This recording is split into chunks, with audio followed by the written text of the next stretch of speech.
You're listening to The Voice of Russia in London. My name is Brendan Cole. The day the world changed. That was one of the headlines in one British newspaper after the Twin Towers attack 13 years ago today.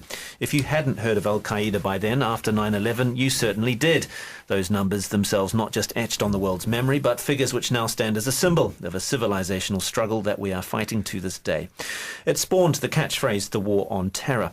Two actual wars, one in Afghanistan and one in Iraq, ensued, as did a host of franchises that now exist throughout the world, from Western Africa to the Middle East via the Horn of Africa. From the march of Boko Haram in Nigeria, Al-Qaeda in the Maghreb, the Al-Shabaab militia in the Horn of Africa, they are just some of the versions of this movement which aims to install a global caliphate under Sharia law. But of course this year has seen the inexorable rise of the group which now calls itself the Islamic State. Its brutality and savageness has shocked the world, and the prospective genocide of a sect in Iraq known as the Yazidis left the world and the West wondering just how to tackle it. Even this week, Abu Qatada, once described as Osama bin Laden's right-hand man in Europe, said the beheading of journalists undertaken by IS was against Islam. It highlights a split between IS and the previously dominant global strand of jihad known as Al-Qaeda. So 13 years on from 9/11, where is Al-Qaeda? Where is its cause? What about the West and its fight against it? Well, to discuss this and the issues surrounding it, I'm pleased to be joined by the American commentator Charlie Wolf. Also here in the studio is Samir Dathi. He's a national officer of the Stop the War Coalition. And on the line, Matthew Jamison, a consultant fellow at Royal United Services Institute. Warm welcome to you all. Charlie, 13 years on from 9/11. In hindsight, what do you think would have been a better response to the 9/11 attacks? We've had two wars and a pretty dominant global jihadi movement. It hasn't gone away. I still maintain that it was the right response. I think post the response, there were obviously mistakes made, but you'll find that in any war. But I think, this was obviously a monumental event, especially in my lifetime. I can't think of anything, unless you go back prior generations to Pearl Harbor. It had to be responded, and we did respond, and thankfully, we're 13 years later, there hasn't been another major attack on American soil. There's always the danger of it, but we've put infrastructure in place, and I think America is safer. I don't think we're necessarily where we want to be under Mr. Obama. I'm sure we'll discuss that later. But yes, when someone makes an attack of that level, you have to respond. And I think what's, again, something we'll get into later, I think when you don't respond, as we've seen with Syria and the rise of ISIL, or ISIS as they're known, you see what happens. So I think the case has been somewhat proven. Matthew, what's your take on that? Charlie's saying that America is safer, but there is a sense that the global jihadist movement is more virulent since 9/11. Well, it certainly, I think, it has become more virulent. However, I do agree with Charlie's broad analysis. I think that the approach that was taken in the immediate aftermath of 9/11 by the Bush administration to go after Al-Qaeda and its affiliates aggressively and vigorously wherever they may be, starting with the Afghanistan base where the Taliban was hosting them, was the only thing that the Americans really could have done in response to 9/11. To a large extent, they have been very successful over the last decade. Core Al-Qaeda in Afghanistan has virtually, most of it has been ground down and crushed, and you're just dealing now with the remnants of the Afghan Taliban and the Pakistani Taliban. However, there has now been this franchise has taken off. Al-Qaeda is not a monolithic group. There's no one organization made up of everybody called Al-Qaeda. It is a fluid, organic entity that spawns off into many different spin-offs. So you may have a group of disaffected radical Islamists in a North African country, or you may have them in Europe. But what unites them is this common Wahhabist, Sunni extremist ideology, which was originally Al-Qaeda's, and that is the legacy of Al-Qaeda still, the ideology, and the growth of the Islamic State from Al-Qaeda in Iraq. Unfortunately, the approach that the Bush administration adopted in the beginning, in the first phase against Afghanistan and the Taliban and al-Qaeda was correct. However, I think we all now would agree, anybody of any rational sense, I myself was a very big supporter of the intervention to get rid of Saddam Hussein.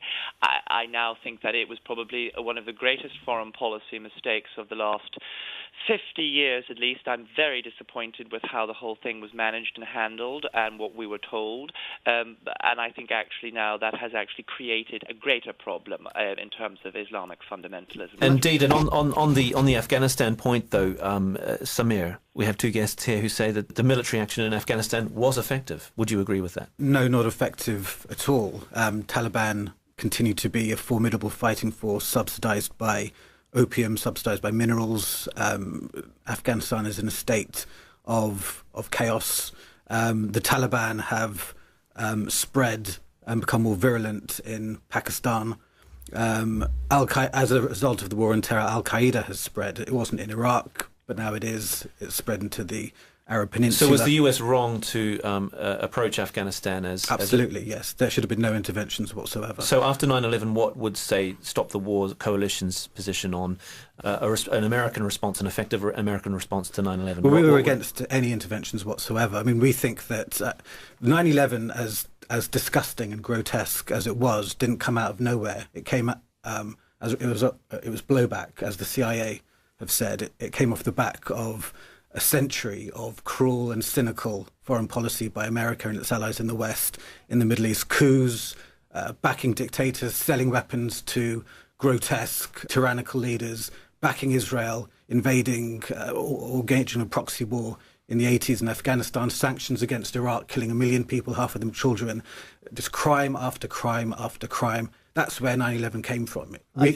think that's a bit of a fallacy, unfortunately. I think, it's also that sort of the liberal view of blame the victim, or the so-called oppressed. There's always things. Well, that's what you were doing with 9/11. You said the victims, Americans, we have to go and we got to attack. We got to attack the Arabs. We got to attack the Afghans. Well, no, we weren't attacking the Arabs and attacking the Afghans. We were attacking. 1 million people died in Iraq. Yes, but remember there was also a war going on, and this thing didn't happen in a vacuum. There's this view you seem to have that America is controlling the world and everything else had no bearing on things. I think that people that fly airplanes into buildings bear some responsibility, and those that send them in bear some responsibility, and there should be some sort of a seeking of justice, not just seeking of justice, but preventing future attacks. But the people who flew the planes into the buildings had Saudi passports. Yeah, Saudi Arabia wasn't targeted. No, but they were acting for Al-Qaeda, which was based in, of course, Afghanistan under the Taliban. So it wasn't a war necessarily against the Afghans. It was a war to eradicate the Taliban, which, of course, were holding Afghans essentially hostage, and to eradicate Al-Qaeda, which was what happened. No, the purpose of the intervention in Afghanistan had nothing to do with helping anyone. I mean, as you pointed out, there are Saudi jihadists in the planes, but we back Saudi Arabia. We act not in accordance with justice. We act in accordance with our perceived economic and strategic interests, and to hell with anyone who stands in our way. Look at the Bahraini revolutionaries who've been crushed with our support. This has got nothing to do with justice whatsoever. It's a lie. You're listening to The Voice of Russia in London. My name is Brendan Cole. We're discussing Al-Qaeda 13 years on from the 9/11 attacks with Charlie Wolfe, Samir Dathi and Matthew Jamison. I suppose, Matthew, the problem is that if war was declared, or at least there was a response in Afghanistan following 9/11, but you're not really tackling the real issue, which was the fact that the terrorists were from Saudi Arabia. It was a war on terror that was never going to be won. I don't understand the position that no intervention can be undertaken whatsoever, even in self-defense. That just seems totally naive. Saudi Arabia is, of course, a tremendous problem. Where does all of this evil, warped poison that the Islamic State or Al-Qaeda believe in come from? It comes from Saudi Arabia. It comes from the Wahhabis. And unfortunately, we're going to have to look at reevaluating that relationship, because the Stop the War Coalition person made the accurate point that unfortunately, yes, the West has engaged in alliances with repressive regimes in the Middle East. However, the best course of action in the Middle East is to promote democracy and human rights, not to work with these repressive regimes. So we have to be encouraging these regimes to change. Secondly, it was correct to have to go into Afghanistan and deal with al-Qaeda there, and that has actually been largely successful. There has not been another major 9/11 style attack in the United States, therefore that must be considered a success. However, this was not blowback. I'm terribly sorry, but that's a terribly simplistic, indeed utterly preposterous thing to say. It was the Soviet Union that invaded Afghanistan in the 1980s, not the CIA. The CIA assisted the Afghan rebels who were fighting against the Soviet invaders. So let's be very clear about that. Also, I don't understand all this blowback about before 9/11. What countries was the United States invading in the Middle East before 9/11? Nothing. No countries. Now that's a simplistic view, because it's not about invasions necessarily. It's about hegemony. It's about American hegemony in the region. It's about what hegemony? What colony do we have? It's about. There were no countries that the United States was occupying in the Middle East before 9/11. Well, no, that's a very simplistic attitude. What country was the United States occupying in the Middle East before 9/11? Imperialism There was no military intervention in any Middle Eastern country. Imperialism does not operate simply in terms of occupations. Now that's a very neocon simplistic view. The way imperialism works, it can work economically, it can work through military bases, it can work through alliances, it can work through selling weapons to Saudi Arabia, to Bahrain, giving weapons to Israel, with which it uses to crush and suppress and humiliate the Palestinians. It can be backing Mubarak. A bit of fantasy. Sorry, could I just ask? How is any of that fantasy? Matthew, go ahead, Matthew. So you think then the response then, in your mind, all these terrible things in terms of imperialism that are being done by the West, if we are to believe that, then you believe that the proper response is for men to fly airplanes into buildings. Well, no, that's a straw man argument, because I never suggested that. No, but do you agree that that's the correct response? No. Of course I don't. So therefore, whatever the West is doing, this must be correct, therefore, by your this is terms. not the appropriate response from Islamic fundamentalists. They cannot fly planes, civilian airliners, into buildings. I mean, people who do that are psychopaths. Of course, we're all in agreement on that. Charlie, can I just bring you in? I just want to clarify that point, because I was very confused. I was almost thinking you were justifying this blowback. Point clarified. But Charlie, I mean, the broader point of what Samir is saying, it was bloodying the nose of America. It was an unhappiness with them. It may have stemmed from American foreign policy, but this has been building for decades and decades. But this is not how you, as Matthew was saying, that's not how you carry out foreign relations. You don't attack civilians. If you wanted to declare a war and fight it on a battlefield.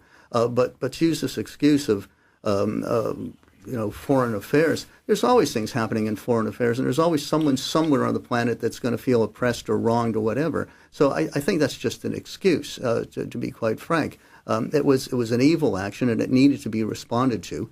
And again, I fear had it not been responded to, then it would have been worse. There would have probably been more attacks, because one of the things that bad actors realize, and if you come forward to the present day, is when there is no strength, when there's no leadership shown in the world, as Reagan called it, peace through strength, then bad actors know they can get away with murder. So was George Bush right to coin this term, war on terror? I think it's, by the fact that we all still use it, seems to make it right. Listen, if he had the time to do focus groups, then maybe they would have come up with something else. But this is the term that seemed to have come up. And yeah, is it the best term in the world?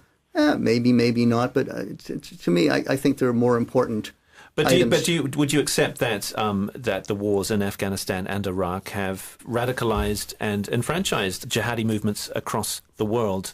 If there hadn't been, say, for instance, an invasion in Iraq, moving away from Afghanistan, we may not see the fundamentalist violence that we're seeing in Boko Haram and Al-Shabaab and Jabhat al-Nusra. That's a hard one to answer, but I think in some respects the studies I've read in the past, everybody likes to use the term recruiting sergeant for terror. In actual fact, the real recruiting sergeant isn't supposed aggression. It's when a bad actor is winning. 9/11 was the recruiting sergeant for terror. Everybody wants to join the winning team.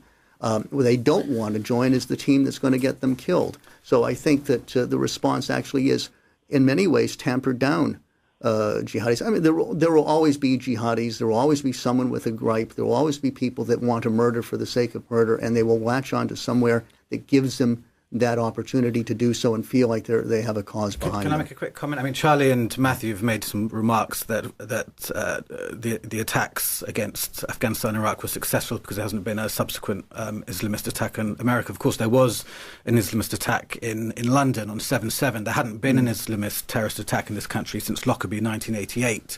And then as a result of our intervention, there was an Islamist attack. Now, this is not some raving lefty position.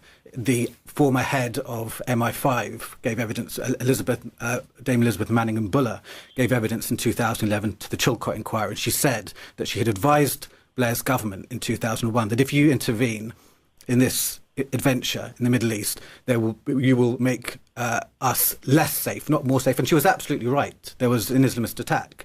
This has created terrorism. Terrorism cannot be defeated through bombs, tanks, guns. Terrorism is the product of socioeconomic despair, the consequence of decades of imperialism, colonialism, and the way you stamp it out is a political solution, not by neocon bombs. But wait a minute, the political solution was part of it. If you'll remember, Bush actually went into this with an agenda, and his agenda was the freedom agenda. You know, the theory that it was the cowboy agenda. That's what it was. No, it was the theory that free peoples do not have reason to go to war with other free peoples. He was feeling that you had a people in the Afghanis who were oppressed by the Taliban, and the removal of the Taliban would at least give the Afghanis a chance. Now, it was up to them whether it would be successful or not, but at least they had a chance. America tries to engage in coups against democratically elected governments all the time. The Taliban wasn't democratically elected. Well, Chavez was democratically elected, wasn't he?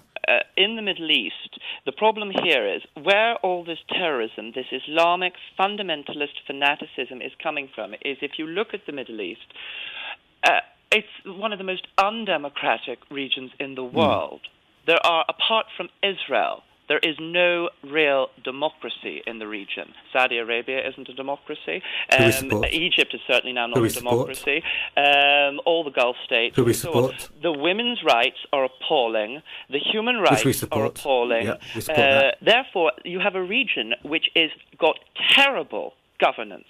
And yet, when the Arab people rose up, against their governments, we did everything we could to destroy that revolution. That is why the people in the Middle East, in Egypt, in Libya, in Tunisia, are rising up and throwing off their dictators. Not the West's rulers, not the Cameron government, not the Obama administration. It's the Colonel Gaddafi's. It's the other dictators in Egypt, like Mubarak. It is these people, the ordinary Arab civilians, do not have any participation in their government. Who are they fighting in Syria? It is a Arab government. It is an Alawite government. And this is the thing. You go on about the West. Actually, there is more Muslim on Muslim violence.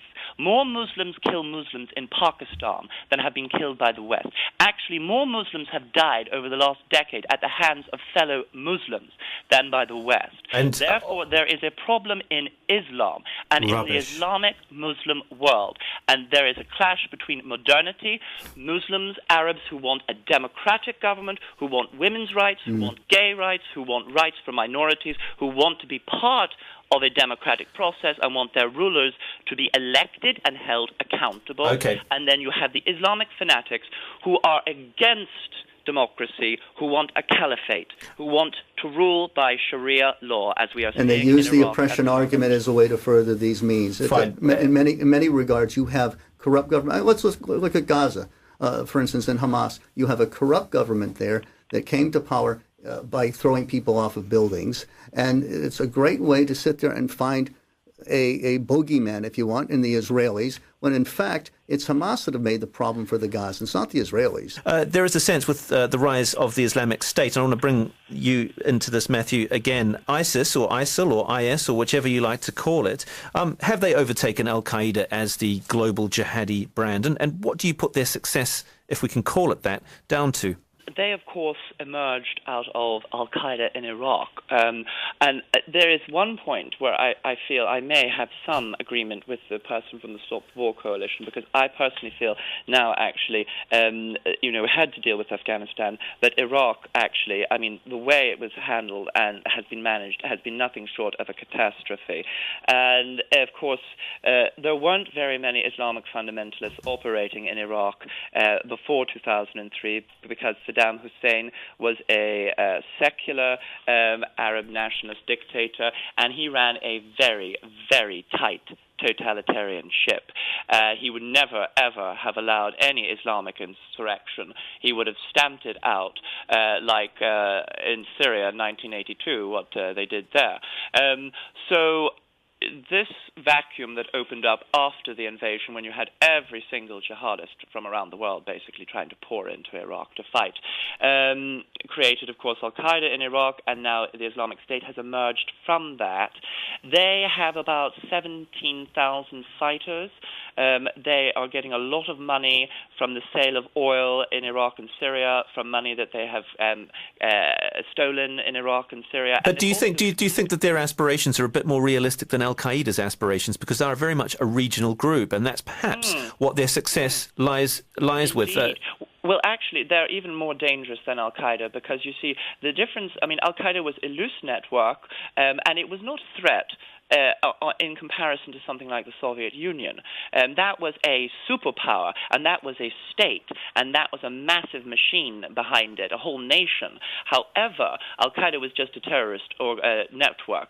And so ISIS is actually now in the process of building the infrastructure of a state, and they have seized quite a lot of territory, and that's what makes them far more dangerous than Al-Qaeda, because they are now in the process of actually creating their own state machinery. Indeed, even though they are, as Matthew said, a regional entity, the problem, of course, is they do have people with British and American or European passports that are being trained up in jihad that could come back to the United States, United Kingdom, and freelance, if that's the term. I can respect Matthew's point vis-a-vis Iraq. I personally still think it was right to go in, and I think where the mistakes were made, obviously, after the initial battle, that was done very well. If you think about it, I think we had captured Iraq in under 3 weeks. Then you went through a period of confusion, and a lot of mistakes were made in the running of Iraq. However, when Iraq was handed over to the Obama administration after the surge, things were actually better. I mean, even Mr. Obama took credit for that. Where we've messed up, and I think this is what has led to groups like ISIL, was, of course, in not negotiating a status of forces agreement. This is where Mr. Obama really messed up. We did not keep people in the area to protect the blood and treasure that we had lost, to protect what had been gained. I think, again, the way Syria was handled. Now, you can argue whether it was right to set a red line or not, but when the President of the United States sets a red line, he has to respect it. This is the leader of the free world. By not respecting his own red line, sends out a message to the rest of the world, to the ISILs, to the Putins of the world, etc., saying this man is not serious. So this is partly what has led to the situation we're in now. You're listening to The Voice of Russia in London. My name is Brendan Cole.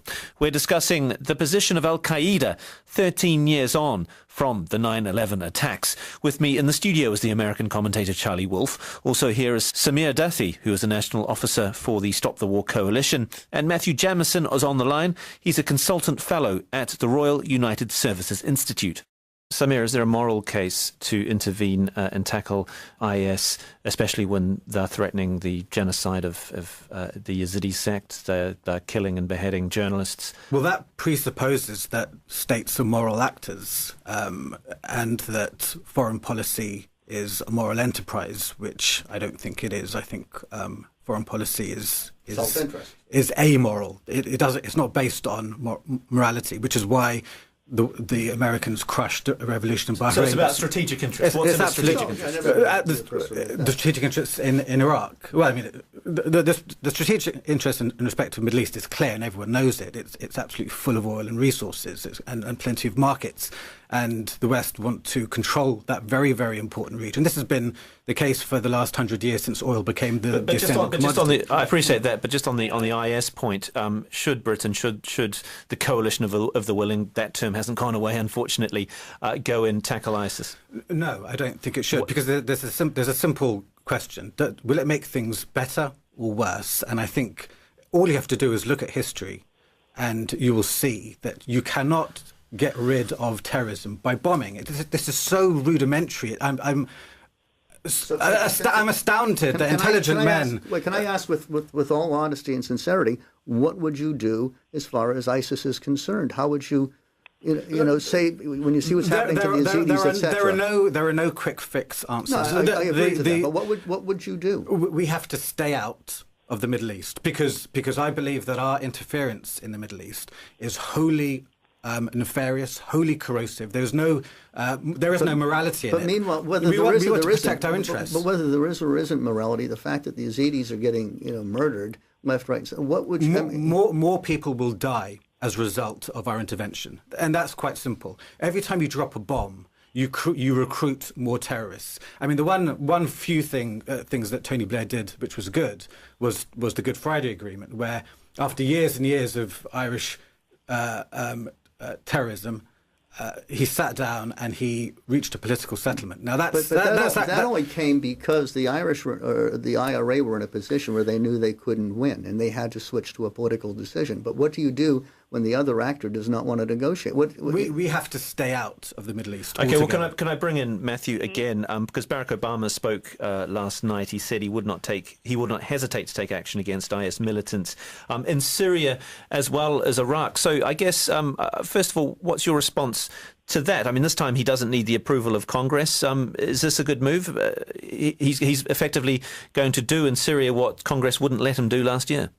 Well, first of all, we don't really know, actually, if Congress would have approved it because it never did get to a vote, so it would be speculation.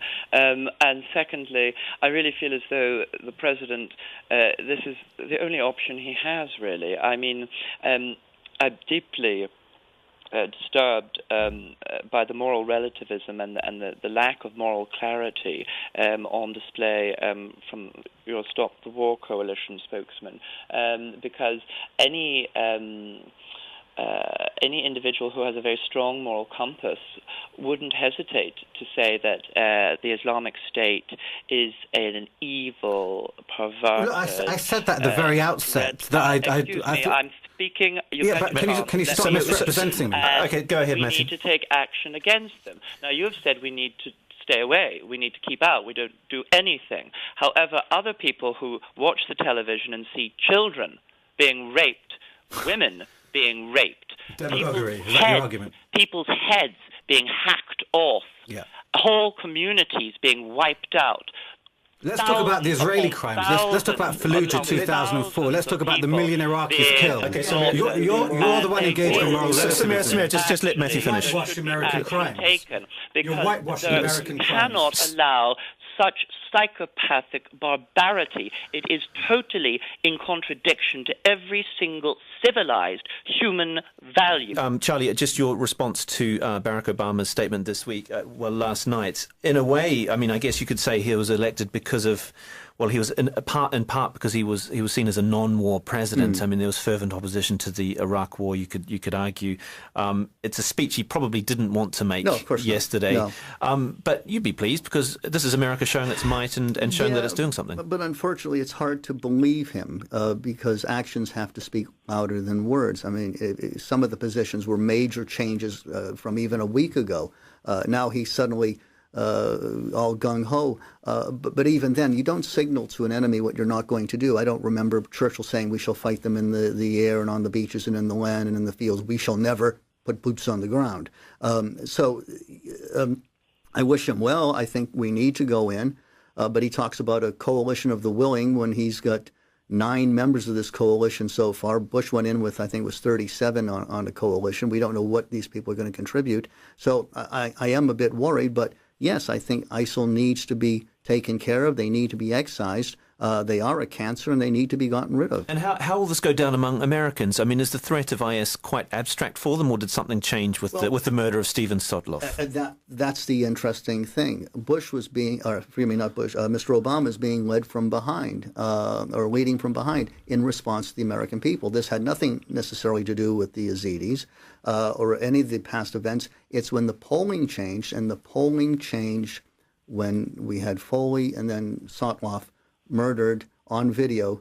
In some respect, this is where terrorists are sometimes their own worst enemies. You know, Al-Qaeda bringing down a whole building woke up the sleeping bear.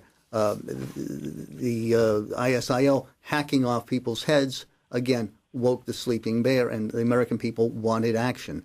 So they don't necessarily trust Mr. Obama as a leader. He's looking at the polling, and he feels he has to respond. Can I make a comment? Go ahead, Samir. It's only because it's a typical obfuscatory tactic of people who are pro-war to suggest that anyone who opposes war must be therefore pro-ISIS, pro-Al-Qaeda, pro-Assad. Let me finish.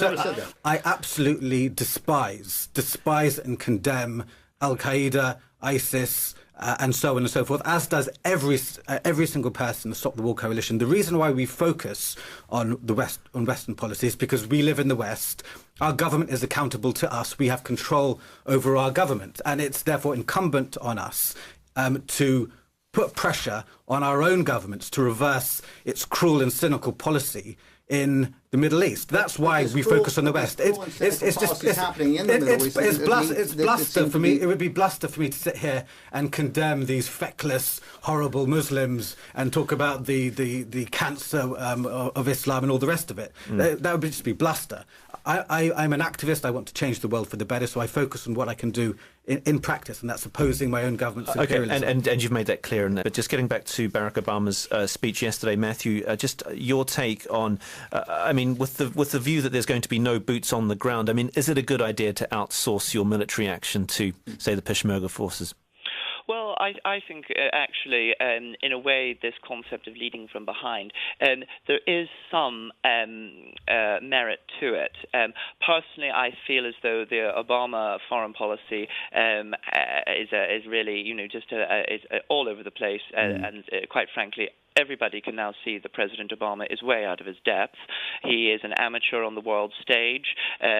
People, I think, are waking up to the fact that someone like Hillary Clinton would have been a much, much more experienced, tougher operator on the world stage. I can agree to that as a Republican, even. Yeah. Well, I therefore feel as though really the president's speech laying out the action that he's going to have to take in Syria and Iraq, he's going to really have to follow through on that, because he made such a hash of it last year with the red lines, and his credibility has been shot. He's going to have to stick to that position. But, it's no good. You see, President Obama is taking the right course in terms of mixing, getting involved more of these Middle East states, because at the end of the day, as I come back, the problems here are in Middle Eastern countries, in Arab countries, or in Muslim countries.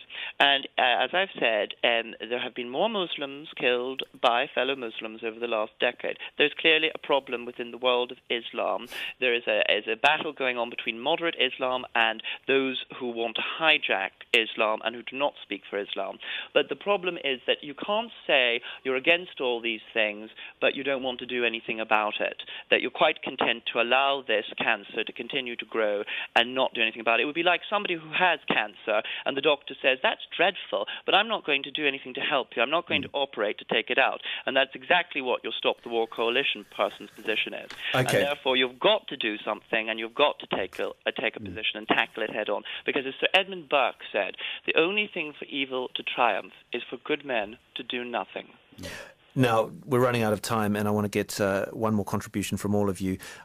Charlie, 13 years on from 9/11, some in Washington are predicting a 50-year war against terrorism. I'm just wondering, do you think we've learnt lessons from the invasions of Afghanistan and Iraq? Is the West tackling Al-Qaeda in a way that it wasn't more than a decade and a half ago? I think you're always learning, and you'll always continue to learn, and you'll always make mistakes, and you'll always have new scenarios. I mean, if you think back again, it's easy to criticize a lot of what the Bush administration did. It was interesting. I was at a function with John Bellinger recently, who was, of course, the legal counsel for the State Department. And, it's easy to criticize things like Guantanamo and what have you, but as he said at the time, people didn't realize there were no laws on the books. We hadn't had something like international terrorism, putting planes into buildings, etc. They were, yes, making some of this up as they had to go along. There were no laws to try these people. So it's easy to sit and criticize. And yes, I'm sure some of it was gotten wrong. But again, this was brand new territory that we had gotten into. So we have learned some things, but you never know as the world changes and unfolds what the next thing may bring to us. Samir, I mean, what do you think 13 years on from 9/11? Is there another way of making the world safer rather than military action? I mean, you must have a view on that. Absolutely, and we're not nihilists. We don't want to do nothing, but we think that emancipation comes from below, comes from people rising up and establishing a country that meets their basic human needs, their well-being. We don't think that emancipation comes from through high explosives being dropped from jets. That's not the intention of wars, and that's not what it achieves. The West's role has been wholly corrosive. It co-opted, it destroyed largely the Arab uprisings. But what we need are people rising up, freeing themselves from the shackles of neocolonialism and establishing states which meet their own needs and not the interests of corporations and industrialists and war generals. Matthew, can I just get your view? We're talking about this kind of creative tension between ISIS and Al-Qaeda. Do you think Al-Qaeda will get back into the ascendancy, or do you think IS will overtake and take over the global jihadist brand? Well, I don't really think it's actually that's not really the issue. That's not the point, because at the end of the day, they are one and the same in many respects, and they are two halves of the same coin. There might be different people, there might be different players, they may come from different areas, but their ideology is very much the same. Although Abu Qatada this week criticised IS, didn't he? And al-Zawahiri has set up a franchise in India, so there is a kind of battle between them, isn't there? Yes, but I mean that's really just internal politics about who's going to be the bigger man. I mean this is all about ego. I mean it's like they're saying I'm more fanatical than you. I mean really at the end of the day what it is it's all very much the same thing, which is they hate democracy, they hate women's rights, they hate gay rights, they hate Jews, they hate any Christians. Muslim that doesn't conform to their warped perspective, they hate Westerners, and they won't be satisfied until they have created their extreme caliphate. Now, I feel as though at the end of the day, you can't take this on militarily.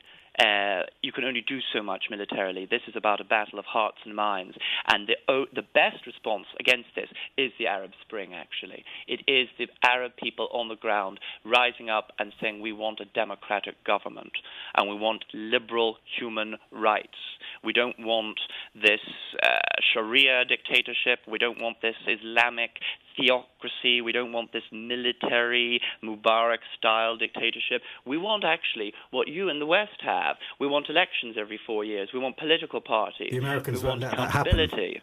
It's arming SCAF in Egypt right now. The what, sorry? America won't let that happen. It's arming SCAF in Egypt, which is slaughtering hundreds and hundreds of protesters. That's not going to happen whilst America has its grubby hands on the Middle East. Well, I don't support any action that does not support democratic universal human rights. So if that is going on, I would condemn that. So, well, that's a good place to leave it. The fight for democracy continues. Gentlemen, many thanks. That's Matthew Jamison, Consultant Fellow at RUSI on the line there. Here in the studio, Samir Dathi, National Officer for the Stop the War Coalition. And also here in the studio, the American commentator, Charlie Wolf. Many thanks for joining me. Brendan Cole on The Voice of Russia in London.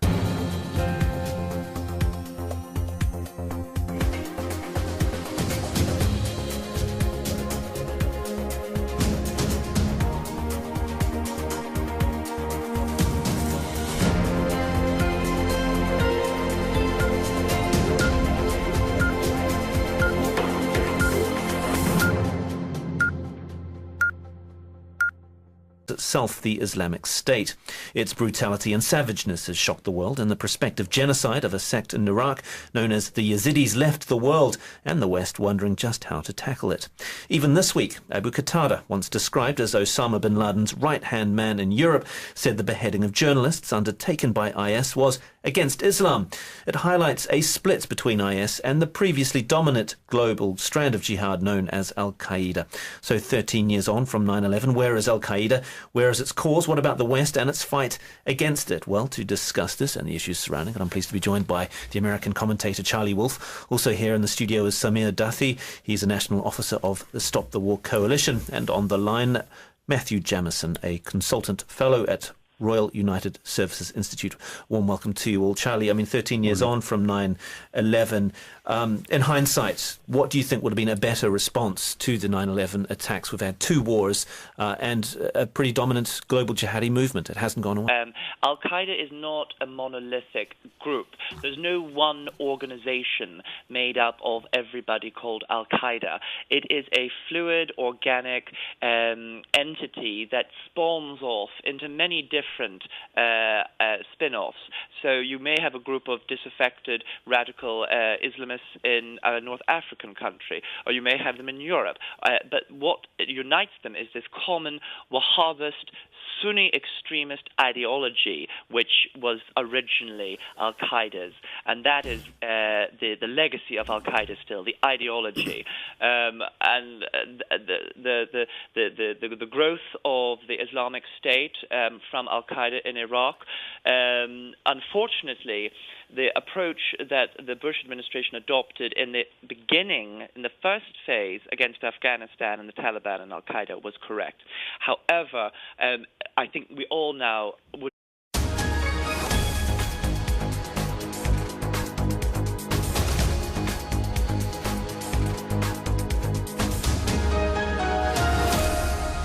You're listening to The Voice of Russia in London. My name is Brendan Cole. The day the world changed. That was one of the headlines in one British newspaper after the Twin Towers attack 13 years ago today. If you hadn't heard of Al-Qaeda by then, after 9/11, you certainly did. Those numbers themselves not just etched on the world's memory, but figures which now stand as a symbol of a civilizational struggle that we are fighting to this day. It spawned the catchphrase, the war on terror. Two actual wars, one in Afghanistan and one in Iraq, ensued, as did a host of franchises that now exist throughout the world, from Western Africa to the Middle East via the Horn of Africa. From the march of Boko Haram in Nigeria, Al-Qaeda in the Maghreb, the Al-Shabaab militia in the Horn of Africa, they are just some of the versions of this movement which aims to install a global caliphate under Sharia law. But of course this year has seen the inexorable rise of the group which now calls, saying that America is safer, but there is a sense that the global jihadist movement is more virulent since 9/11. Well, it certainly, I think, it has become more virulent. However, I do agree with Charlie's broad analysis. I think that the approach that was taken in the immediate aftermath of 9/11 by the Bush administration to go after Al-Qaeda and its affiliates aggressively and vigorously wherever they may be, starting with the Afghanistan base where the Taliban was hosting them, was the only thing that the Americans really could have done in response to 9/11. To a large extent, they have been very successful over the last decade. Core Al-Qaeda in Afghanistan has virtually, most of it has been ground down and crushed, and you're just dealing now with the remnants of the Afghan Taliban and the Pakistani Taliban. However, there has now been this franchise has taken off. I still maintain that it was the right response. I think post the response, there were obviously mistakes made, but you'll find that in any war. But I think, this was obviously a monumental event, especially in my lifetime. I can't think of anything, unless you go back prior generations to Pearl Harbor. It had to be responded, and we did respond. And thankfully, we're 13 years later. There hasn't been another major attack on American soil. There's always the danger of it, but we've put infrastructure in place, and I think America is safer. I don't think we're necessarily where we want to be under Mr. Obama. I'm sure we'll discuss that later. But yes, when someone makes an attack of that level, you have to respond. And I think again, something we'll get into later, I think when you don't respond, as we've seen with Syria and the rise of of ISIL, or ISIS as they're known, you see what happens. So I think the case has been somewhat proven. Matthew, I mean, what's your take on that? Charlie